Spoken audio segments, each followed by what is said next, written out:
Γεια σας! Καλώς ήρθατε στο κανάλι μου. Καλώς ήρθατε σε ένα ακόμη μάθημα.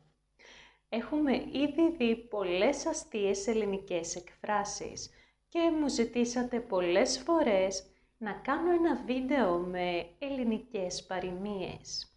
Αποφάσισα να κάνω όχι μόνο ένα, αλλά πολλά και αυτό είναι το πρώτο μέρος. Σήμερα θα δούμε κοινές ελληνικές και τουρκικές παροιμίες. Μαζί μας θα έχουμε μια καταπληκτική καθηγήτρια. Κάποιοι την ξέρετε ήδη, οι υπόλοιποι θα την γνωρίσετε σήμερα. Να πάτε όλοι να την ακολουθήσετε στο Instagram. Θα βρείτε το link στην περιγραφή. Και πριν δούμε ποια είναι η special καλεσμένη μας, θα ήθελα να σας πω ότι υπάρχουν υπότιτλοι στα αγγλικά και στα τουρκικά, οπότε μπορείτε, εάν θέλετε, να τους ενεργοποιήσετε. Μην ξεχάσετε να κάνετε εγγραφή στο κανάλι μου για να μην χάσετε τα επόμενα μαθήματα και πάμε κατευθείαν να αρχίσουμε. Γεια σας! Ονομάζομαι Χαρά Σωτηριάδου. Έχω τελειώσει το τμήμα γλώσσας, φιλολογίας και πολιτισμού παρευξήνιων χωρών με ειδίκευση στην τουρκική γλώσσα, φιλολογία και πολιτισμό. Είμαι καθηγήτρια ελληνικών και τουρκικών. Θέλω να ευχαριστήσω πάρα πολύ τη Ζωή για την πρότασή της και για τη φιλοξενία της στο κανάλι. Πάμε να δούμε μερικές κοινές παροιμίες στα ελληνικά και στα τουρκικά. Κύλησε ο Τέντζερης και βρήκε το καπάκι. Τέντζερε γιουβαρλανμούς, καπάνο μπουλμούς. Συνήθως λέμε αυτή την παροιμία με ειρωνικό τρόπο. Χρησιμοποιείται για να περιγράψει πράγματα και ανθρώπους που ταιριάζουν μεταξύ τους, αλλά και για να τονίσει τις κοινές συνήθειες και συμπεριφορές δύο ανθρώπων.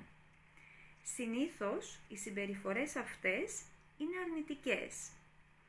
Οι άνθρωποι στους οποίους αναφερόμαστε γίνονται φίλοι ή και παντρεύονται. Δείξε μου το φίλο σου να σου πω ποιος είσαι. Ή πες μου τον φίλο σου να σου πω ποιος είσαι. Bana arkadaşını söyle, sana kim olduğunu söyleyeyim. Ο Πλάτωνας, ο αρχαίος φιλόσοφος, έλεγε πως η ομοιότητα γεννά φιλία. Αυτό ακριβώς λέει και η συγκεκριμένη παροιμία. Επειδή οι φίλοι μας είναι οι άνθρωποι που εμείς οι ίδιοι επιλέγουμε να έχουμε στη ζωή μας, είναι λογικό να έχουν κοινά χαρακτηριστικά με εμάς.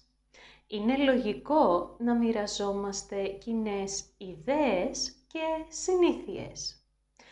Δεν είναι τυχαίο άλλωστε ότι όταν θέλουμε να μάθουμε τι άνθρωπος είναι ο Γιωργάκης, φροντίζουμε να γνωρίσουμε τους φίλους του.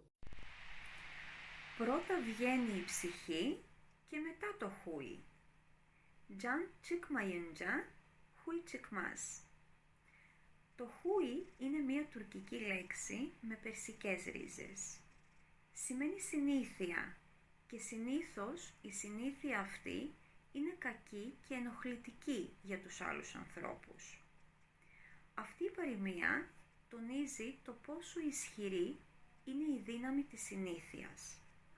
Ο άνθρωπος δεν αλλάζει εύκολα τις συνήθειές του. Όταν πεθαίνει κάποιος, πρώτα βγαίνει η ψυχή του και μετά το χούι του. Οι άνθρωποι μέχρι να πεθάνουνε δεν αλλάζουν τις συνήθειές τους. Γελάει καλύτερα όποιος γελάει τελευταίος. Son gülen iyi güler. Γελάει καλύτερα όποιος γελάει τελευταίος. Η συγκεκριμένη παροιμία θα έλεγα πως είναι μία προειδοποίηση. Λέμε σε κάποιον ότι είναι πολύ νωρίς για να χαρεί, πολύ νωρίς για να πιστέψει ότι μας νίκησε επειδή μπορεί όλα να αλλάξουν στο τέλος. Η δική μου απάντηση σε αυτή την παροιμία είναι ότι γελάει τελευταίος αυτός που δεν κατάλαβε το αστείο. Χωριό που φαίνεται, κολαούζο δεν θέλει. Görünen köy, kılavuz istemez. Kılavuz στα τουρκικά σημαίνει οδηγητής, οδηγός. Είναι δηλαδή αυτός που ξέρει καλά μία περιοχή, ένα μέρος και δείχνει τον δρόμο σε αυτούς που δεν τον ξέρουν. Χωριό λοιπόν που φαίνεται δεν χρειάζεται οδηγό για να μας δείξει τον δρόμο ή για να μας πάει σε αυτό το χωριό. Τα γνωστά και αυτονόητα πράγματα και τα ξεκάθαρα δεν χρειάζονται καθοδήγηση ή επεξηγήσεις. Όπου λαλούν πολλοί κοκόροι, αργεί να ξημερώσει. Χοροζού τσοκολάν κιοιούν σαμπαχή γκέτσολουρ. Όπου λαλούν πολλοί κοκόροι, αργεί να ξημερώσει. Όσοι έχετε ζήσει έστω και για λίγες μέρες σε χωριό, θα έχετε παρατηρήσει ότι ο κόκορας ξυπνάει πριν από το ξυπνητήρι μας και αρχίζει να φωνάζει για να μας πει ότι ξημέρωσε. Σύμφωνα με την παροιμία μας, όπου φωνάζουν, όπου λαλούν πολλοί κοκόροι, αργεί να ξημερώσει. Ασφαλώς χρησιμοποιούμε τη συγκεκριμένη παροιμία μεταφορικά για να πούμε ότι όταν υπάρχουν πολλές και διαφορετικές απόψεις, είναι δύσκολο να βρεθεί λύση. Και οι αρχαίοι Έλληνες έλεγαν «πολλοί στρατηγοί την καρίαν απόλεσαν», δηλαδή πολλοί στρατηγοί έχασαν την καρία. Σκύλος που γαυγίζει δεν δαγκώνει. Χαβλαγιάν köpek ısırmaz. Ο άνθρωπος που δείχνει την οργή του είναι λιγότερο επικίνδυνος από εκείνον που δεν εκδηλώνεται. Αντίθετα, αυτός που είναι σιωπηλός συνήθως είναι πιο επικίνδυνος. Πολλές φορές όταν κάποιος άνθρωπος φωνάζει, το κάνει απλά για να φοβήσει τους άλλους. Εάν κάποιος θέλει να βλάψει κάποιον, τότε επιτίθεται αμέσως, χωρίς πρώτα να φωνάξει. Ο λύκος κι αν εγέρασε κι άσπρισε το μαλλί του, μήτε τη γνώμη άλλαξε, μήτε τη κεφαλή του. Κουρτ του γιουνούτε ιστερίρ, χου γιουνούτε ιστερμές. Ο λύκος κι αν εγέρασε κι άσπρισε το μαλλί του, μήτε τη γνώμη άλλαξε, μήτε την κεφαλή του. Χρησιμοποιούμε αυτή την παροιμία όταν βλέπουμε κάποιον να επαναλαμβάνει το ίδιο λάθος. Θέλουμε να πούμε ότι όσα χρόνια και αν περάσουν, κάποιες συνήθειές μας δεν αλλάζουν. Κυρίως αναφερόμαστε σε κακές συνήθειες.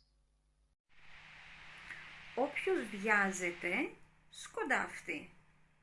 Υπάρχουν τρεις εκδοχές αυτής της παροιμίας στα τουρκικά. Acele eden, ecele gider. Acele işe şeytan karışır. Acele yürüyen yolda kalır. Σκοντάφτω σημαίνει χτυπάει το πόδι μου πάνω σε κάτι καθώς περπατάω ή τρέχω. Όποιος βιάζεται συνήθως τον περιμένει μία κακή κατάσταση, ένα άσχημο τέλος. Όταν θέλουμε να κάνουμε κάτι, δεν πρέπει να προσπαθούμε να το κάνουμε πολύ γρήγορα, γιατί είναι πολύ πιθανό ότι δεν θα κάνουμε καλά τη δουλειά μας και θα αποτύχουμε. Θα πρέπει πάντοτε να είμαστε πολύ προσεκτικοί για να πετύχουμε αυτό που θέλουμε. Την επόμενη παροιμία την είδαμε και σε ένα από τα προηγούμενα μαθήματα. Νηστικό αρκούδι δε χορεύει. Ατς αΐ οϊνά μας. Νηστικό αρκούδι δε χορεύει. Η παροιμία χρησιμοποιείται και στις δύο γλώσσες για να δηλώσει ότι ο οργανισμός μας, το σώμα μας, έχει ανάγκη από φαγητό. Χρησιμοποιούμε την παροιμία και μεταφορικά για να πούμε ότι ο άνθρωπος που δεν αμείβεται στη δουλειά του ικανοποιητικά δεν μπορεί να αποδώσει. Εάν θέλετε να μάθετε πώς βγήκε η συγκεκριμένη παροιμία και τι ακριβώς σημαίνει, θα βρείτε στην περιγραφή το link από το προηγούμενο μάθημα, στο οποίο είδαμε όλες τις σχετικές με τις αρκούδες παροιμίες. Το μήλο κάτω από τη μιλιά θα πέσει. Αρμούτ dibine düşer. Όπως ο καρπός της μιλιάς πέφτει κάτω από το δέντρο της μιλιάς, έτσι και ο άνθρωπος υιοθετεί τις συμπεριφορές αυτών που είναι πολύ κοντά του, επηρεάζεται από αυτούς και γίνεται σαν αυτούς. Συνήθως χρησιμοποιούμε αυτή την παροιμία για ένα παιδί που έχει τα χαρακτηριστικά των γονιών του και ακολουθεί τις κλίσεις των γονιών του. Τα παιδιά παίρνουν τις καλές και τις κακές συμπεριφορές και συνήθειές τους από τους γονείς τους, αλλά και γενικά από τους ανθρώπους που βρίσκονται γύρω τους. Και οι τοίχοι έχουν αυτιά. Του βαρλαρούντα γερίντε κουλακλαρίβαρ. Και οι τοίχοι έχουν αυτιά. Συμβουλεύουμε κάποιον να είναι πιο προσεκτικός, να μιλάει χαμηλόφωνα, γιατί πάντα και παντού υπάρχει ο κίνδυνος κάποιος άλλος να ακούσει αυτά που μας λέει.